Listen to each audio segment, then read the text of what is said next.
أعوذ بالله من الشيطان الرجيم بسم الله الرحمن الرحيم الحمد لله مستحق الحمد وأهله يجزي الصادقين بصدقهم من رحمته وفضله ويجازي الكاذبين فيعاقبوني إن شاء بحكمته وعدله وأشهد أن لا إله إلا الله وحده لا شريك له في حكمته وأشهد أن محمدا عبده ورسوله أفضل خلقه صلى الله عليه وعلى آله وصحبه ومن تبعه في هديه وسلم تسليما كثيرا أما بعد அளப்பெரிய ஆற்றலும் மிகப்பெரிய கருணையும் கொண்ட எல்லாம் வல்ல அல்லாஹுவை போற்றி அவன் உகந்த தூதர் நம் இதயமெல்லாம் நிறைந்திருக்கக்கூடிய சர்தார் முஹம்மது முஸ்தபா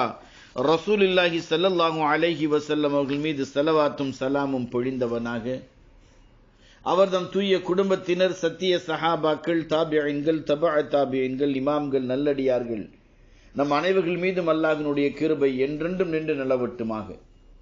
கண்ணியத்திற்குரியவர்களே, அஸ்ஸலாமு அலைக்கும் வரஹ்மத்துல்லாஹி தஆலா வபரகாத்துஹு. இன்றைய ஜும்மா நாளின் சிந்தனையில் பொய் அழிவை தரும் என்ற தலைப்பை நாம் காண இருக்கிறோம். கண்ணியத்திற்குரியவர்களே, உள்ளதை உள்ளபடி சொல்வதற்கு உண்மை என்றும், உள்ளதை உள்ளபடி சொல்லாமல் மாற்றமாக சொல்வதற்கு பொய் என்றும் கூறப்படும். பொய் சொல்வது கடுமையான பாவமாகும். மேலும் மறுமையில் அதற்கான கடின தண்டனை கொடுக்கப்படும். இவ்வுலகிலும் பொய் பேசுபவர்களுக்கு மிக பெரும் நஷ்டத்தை சந்திக்க நேரிடும். பொய்யர்களை யாரும் நம்ப மாட்டார்கள். சமூகத்தில் அவருக்கு எந்தவித மரியாதையும் இருக்காது. எனவேதான் அல்லாஹு ஜல்லஷானஹு வ தஆலா புனித திருமறையாம் திருக்குர்ஆனிலே பொய்யிலிருந்து விலகி இருக்கும்படி வலியுறுத்தி கூறப்பட்டுள்ளது. பொய்யான பேச்சிலிருந்து விலகி இருங்கள் என்ற வசனத்தை சூரா ஹஜ்ஜிலே நாம் காணுகிறோம். பொய் நரகத்தில் கொண்டு போய் சேர்க்கும். பொய் எவ்வளவு மோசமான பழக்கம் என்று சொன்னால், அதன் காரணமாக மனிதன் பல்வேறு தீமைகளில் சிக்கிக் கொள்கின்றான். பாவங்களின் பக்கமே அவனுடைய திசை திரும்பி விடுகின்றது. இறுதியில் பொய்யின் காரணமாக நரகத்திலும் அவன் நுழைந்து விடுகிறான். நபிகள் பெருமானார் ஸல்லல்லாஹு அலைஹி வஸல்லம் அவர்கள் கூறினார்கள், பொய் பேசுவதிலிருந்து விலகி இருங்கள். ஏனென்றால் மனிதனை தீய வழியில் கொண்டு போய் சேர்த்துவிடும் பொய். மேலும் அது நரகத்திலும் கொண்டு போய் சேர்த்துவிடும். மனிதன் பொய் பேசிக்கொண்டே இருந்தால், பொய்யையே தேர்ந்தெடுத்துக் கொண்டால், அவன் அல்லாஹ்விடத்திலே பெரிய பொய்யன் என்று எழுதப்பட்டு விடுவான். முஃமின் பொய்யராக இருக்க மாட்டார். எந்த முஸ்லிம் உண்மையான மனதுடன் அல்லாஹுவின் மீதும் அவனுடைய தூதர் ரசூல் ஸல்லல்லாஹு அலைஹி வஸல்லம் அவர்கள் மீதும் ஈமான் கொண்டுள்ளாரோ, அவர் எப்பொழுதும் பொய் பேசவே மாட்டார்.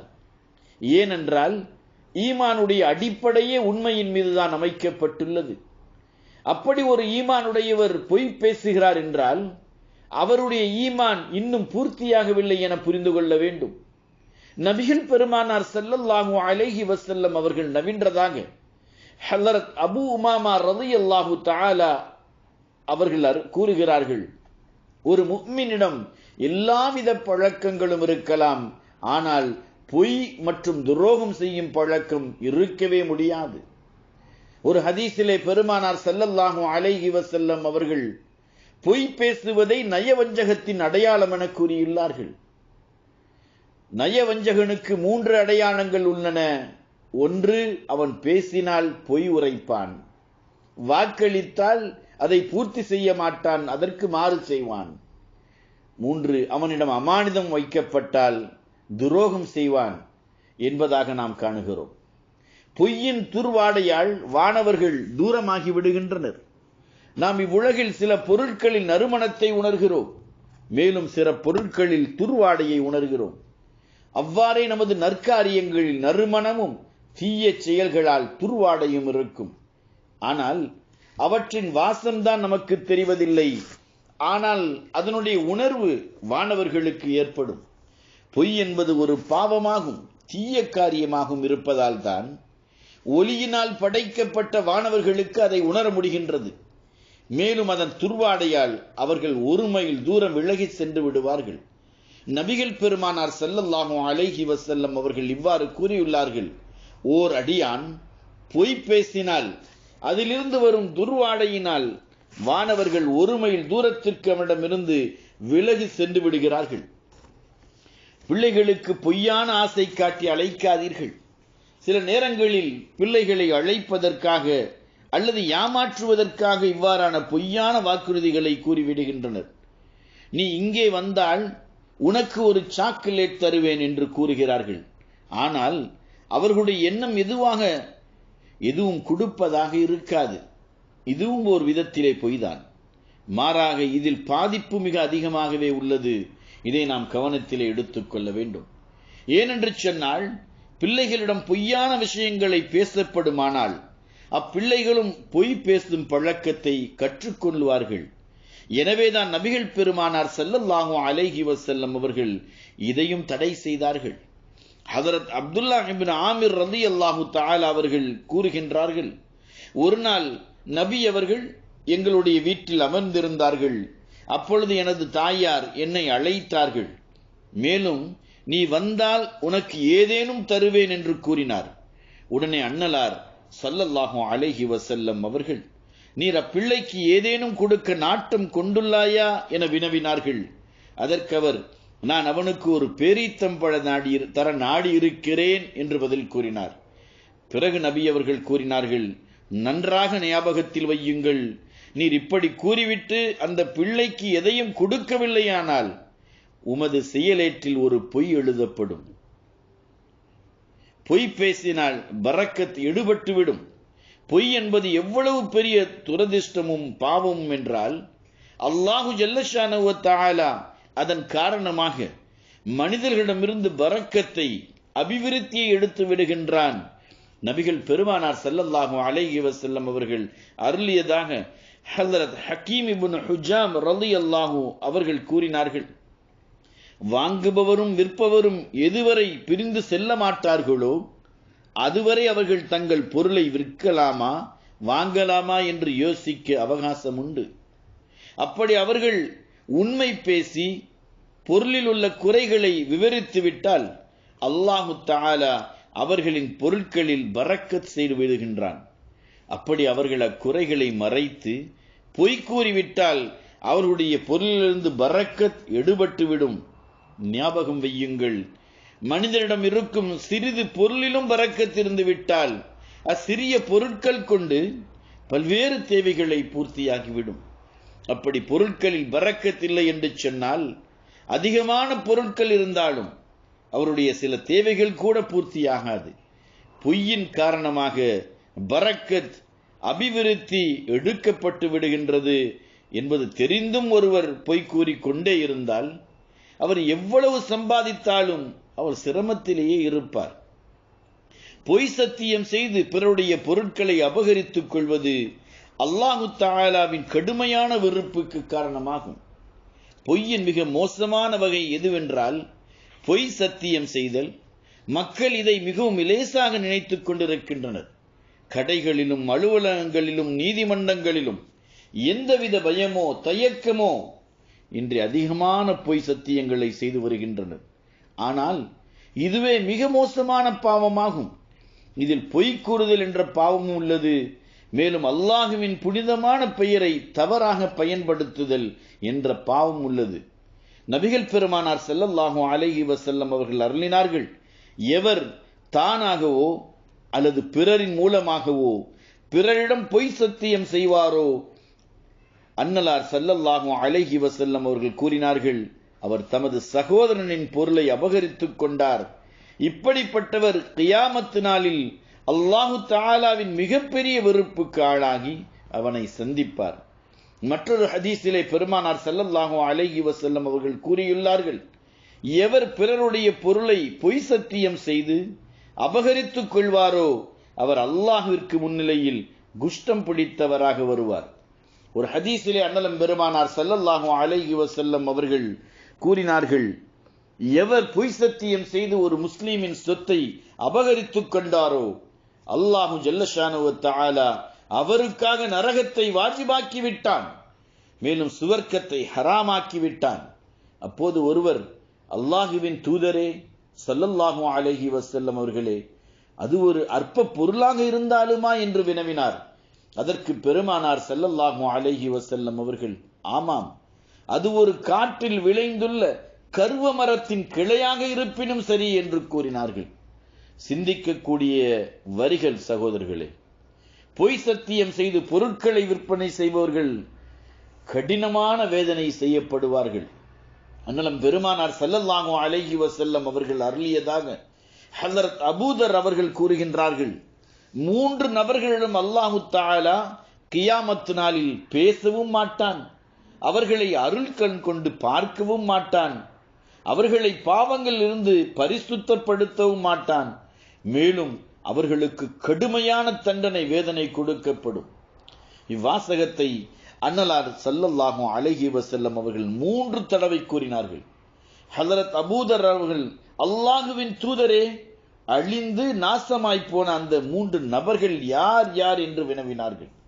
அதற்கு பெருமானார் ஸல்லல்லாஹு அலைஹி வஸல்லம் அவர்கள், தனது கீழாடையை கரண்டைக்கு கீழான ஆடை அணிபவர், செய்த உபகாரங்களை சொல்லி காட்டுபவர், பொய் சத்தியம் செய்து தனது பொருட்களை விற்பனை செய்பவர் என்று பதில் கூறினார்கள். பொய்யான தகவல்களை பரப்புவர்களின் தாடைகள் கிழிக்கப்படும். எச்சரிக்கையான வசத்தை நாம் இங்கே பார்க்கிறோம்.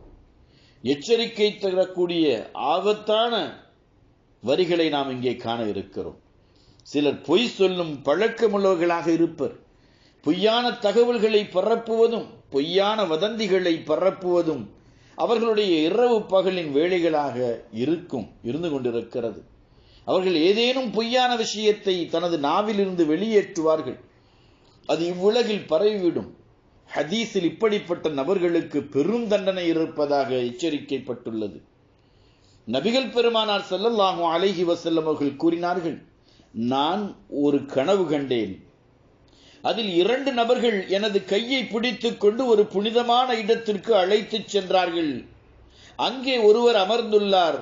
அவருக்கு அருகில் மற்றொருவர் தனது கையில் இரும்பாலான கோடாரியை வைத்துக் கொண்டு நிற்கிறார். பிறகு அவர் அமர்ந்திருக்கும் நபரின் தாடையை அக்கோடாரியினால் கிழிக்க ஆரம்பிக்கிறார். பிறகு அடுத்த பக்கம் உள்ள தாடையை கிழிக்க ஆரம்பிக்கிறார். இதை கிழித்துக் கொண்டிருக்கையில் அடுத்த பக்கத்தில் உள்ள தாடை சீராகிவிடும். பிறகு அதை கிழிக்க ஆரம்பித்து விடுகிறார். நான் என்னை அழைத்து சென்றவர்களிடம், இவர் யார், ஏன் இவ்வளவு கடுமையான வேதனை செய்யப்படுகின்றார் என்று வினவினேன். அதற்கு அவர்கள், இவன் ஒரு பொய்யன், இவன் பொய் சொல்வான், மேலும் அந்த பொய் நாலா திக்கிலும் பேசப்பட்டு பரவிவிடும். எனவே கியாமத் வரை அவரை இவ்வாறு வேதனை செய்யப்படும் என்று பதில் கூறினார்கள். பிறரை சிரிக்க வைப்பதற்காக கூட பொய் சொல்லுதல் கூடாது.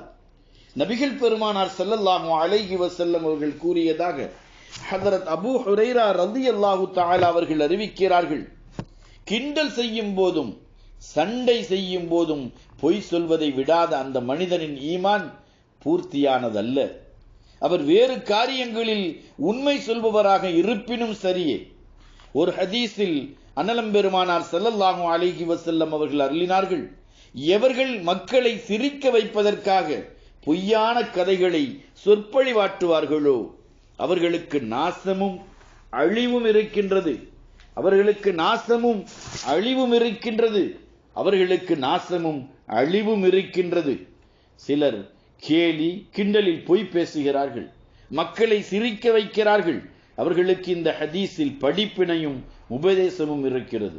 கண்ணியத்திற்குரியவர்களே, பொய்யிலிருந்து விலகி இருப்பவர்களுக்கு சுவர்க்கம் உள்ளது. எவர்கள் பொய்யிலிருந்து முழுமையாக தவிர்ந்திருப்பார்களோ, கேலி கிண்டலுக்காக கூட பொய் கூறாமல் இருப்பார்களோ, அவர்களுக்காக சுவனபதி வாக்களிக்கப்பட்டுள்ளது. நபிகள் பெருமானார் ஸல்லல்லாஹு அலைஹி வஸல்லம் அவர்கள் அருளியதாக ஹஜ்ரத் அபூ உமாமா ரலியல்லாஹு தஆலா அன்ஹு அவர்கள் கூறுகிறார்கள், பொய்யிலிருந்து விலகி இருக்கும் மனிதருக்கு சுவர்க்கத்தின் நடுவில் ஒரு வீடு வாங்கித்தர நான் பொறுப்பேற்றுக் கொள்கிறேன். ஆனால் அவர் விளையாட்டுக்காக கூட பொய் சொல்லக்கூடாது. ஹதரத் அபூ உமாமா ரலியல்லாஹு தஆலா அன்ஹு அவர்கள் கூறுகிறார்கள், பொய்யிலிருந்து விலகி இருக்கும் மனிதருக்கு சுவர்க்கத்தின் நடுவில் ஒரு வீடு வாங்கித்தர நான் பொறுப்பேற்றுக் கொள்கிறேன். ஆனால் அவர் விளையாட்டுக்கு கூட பொய் சொல்லிருக்க கூடாது என்று பெருமானார் ஸல்லல்லாஹு அலைஹி வஸல்லம் அவர்கள் அருளியதாக கூறுகிறார்கள். இன்று நம்மிடத்திலே வழங்கப்பட்ட அறிவுரையிலே பொய் மனிதனுக்கு தீய வழியை காட்டும், மேலும் தீய வழி அவனை நரகத்தில் கொண்டு போய் சேர்க்கும். ஒரு முஃமினிடம் பொய்யை போன்ற மிக மோசமான பழக்கம் இருக்கவே கூடாது. பொய் பேசுவதனால் வானவர்களுக்கு ஓர் விதமான துர்வாடை வீச ஆரம்பிக்கின்றது. அதன் காரணமாக அவர்கள் 1 மைல் தூரம் விலகி சென்று விடுகின்றார்கள். குழந்தைகளை அழைப்பதற்காக கூட பொய்யை பயன்படுத்துதல் கூடாது. பொய்யின் காரணமாக பரக்கத், அபிவிருத்தி எடுபட்டு விடுகின்றது. எவர் பொய் சத்தியம் செய்து பிறருடைய பொருட்களை அபகரித்துக் கொள்வாரோ அவரின் மீது அல்லாஹு ஜல்லஷானஹு வ தஆலா மிகவும் வெறுப்படைவான். மேலும் அவரை நரகில் போட்டு வேதனை செய்வான். பொய் சத்தியம் செய்து பொருட்களை விற்பவன் மீது அல்லாஹுவின் கோபம் இறங்கும்.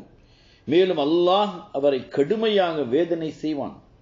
எவர் பொய்யான தகவல்களை பரப்புவாரோ கியாமத்து நாளில் அவருடைய 2 தாடைகளும் கிழிக்கப்படும். கேலி, சண்டை முதலிய நேரங்களிலும் பொய் பேசுதல் கூடாது. பொய்யிலிருந்து விலகி இருப்பவர்களுக்கு சுவர்க்கத்தின் நன்மாராயம் கூறப்பட்டுள்ளது. கண்ணியத்திற்குரியவர்களே, நாம் மேலே கண்ட பொய்யின் கெடுதிகளையும் அதற்கு கிடைக்கவிருக்கும் தண்டனைகளையும் விவரமாக நாம் இங்கே எடுத்துரைத்தோம். அவற்றை மிகவும் நம்முடைய வாழ்க்கையிலே கவனத்திலே கொண்டு நாம் பொய்யை முற்றிலுமாக தவிர்த்து அல்லாஹுவின் அருளை பெறுவோமாக. எல்லாம் வல்ல அல்லாஹ்வினுடைய பேரருளுக்குரியவர்களாக நாம் ஆகுவோம். அல்லாஹு ஜல்லஷானஹு வ தஆலா அவன் உகந்த நல்லடியார்களாகவும் எல்லோரோடும் இணங்கி வாழக்கூடிய தூயவர்களாகவும் இல்லாதாருக்கு வழங்கி வாழக்கூடிய வள்ளல்களாகவும் உங்களையும் என்னையும் ஆக்கியருள்வானாக. وآخر دعوانا أن الحمد لله رب العالمين. السلام عليكم ورحمة الله تعالى وبركاته.